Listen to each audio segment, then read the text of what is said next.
Assalamualaikum warahmatullahi wabarakatuh. Perkenalkan kami dari kelas C angkatan 2019 Prodi Teknik Elektro ingin memaparkan tugas kami yaitu memaparkan penjelasan mengenai sistem modulasi analog yaitu frequency modulation atau FM dan amplitude modulation adalah AM. Gitu, Pak.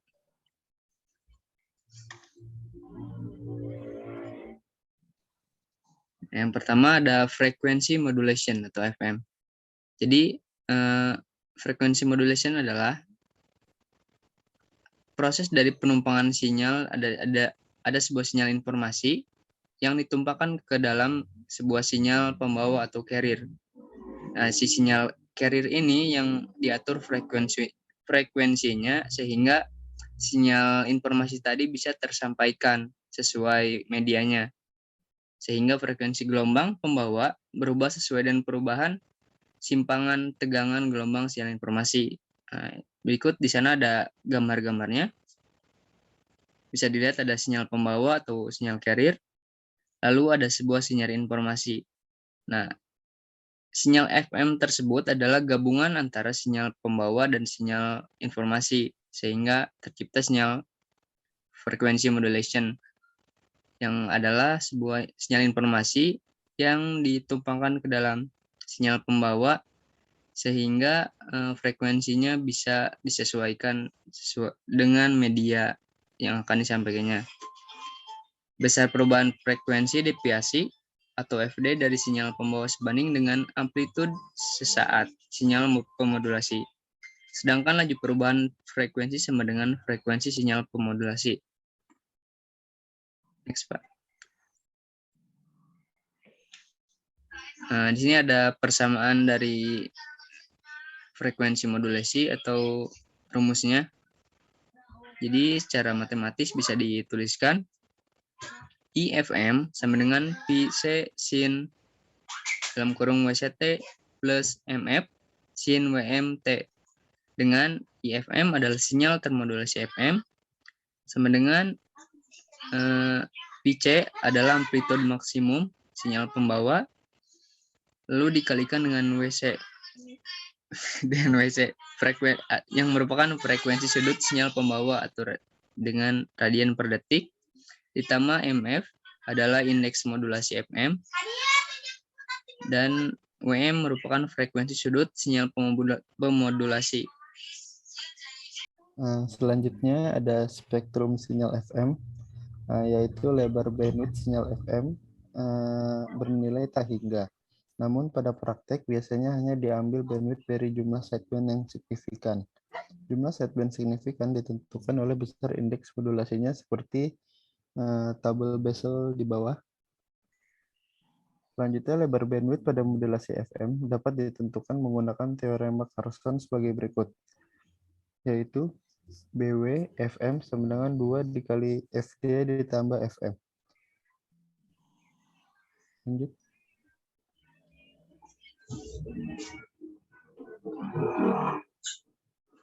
Kemudian ada karakter dan aplikasi dari frekuensi modulasi atau FM.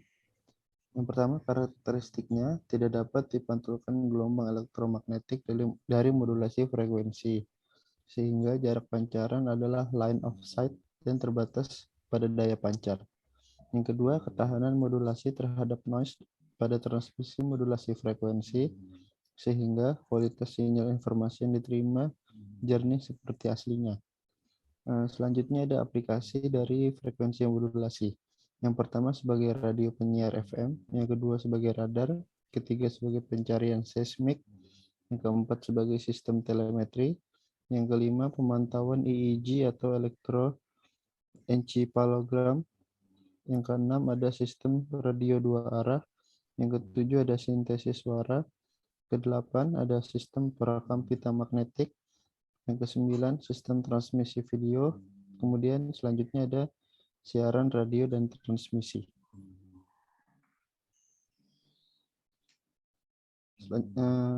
Lalu ada kelebihan dan kerugian menggunakan sinyal FM. Kelebihannya yang pertama, kualitas suara receiver FM lebih baik. Yang kedua, penggunaan daya lebih sedikit.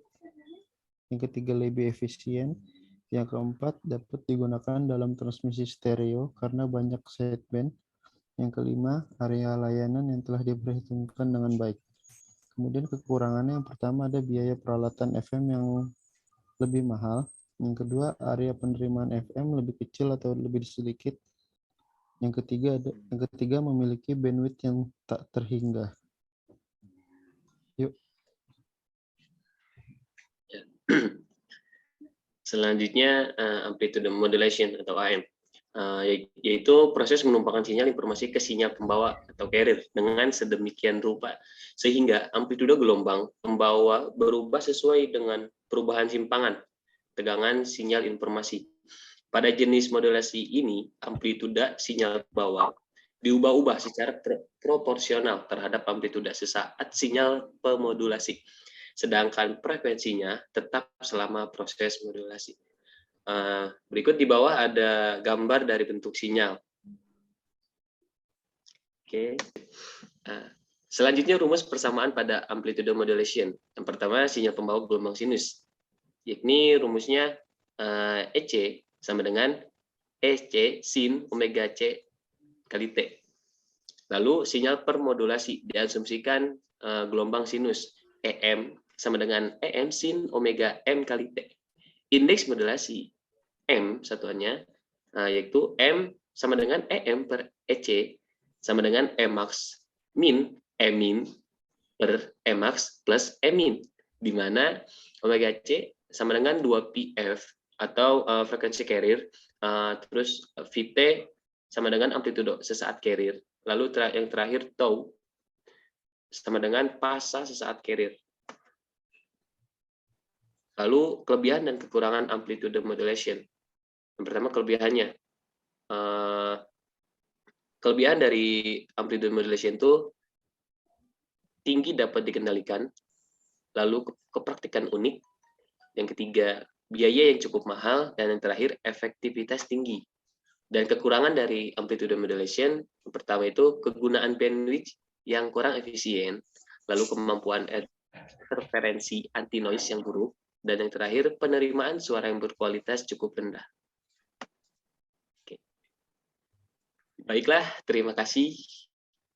Cukup sekian pemaparan materi dari kami, kurang lebih mohon dimaafkan. Wabillahi taufiq wal hidayah. Wassalamualaikum warahmatullahi wabarakatuh.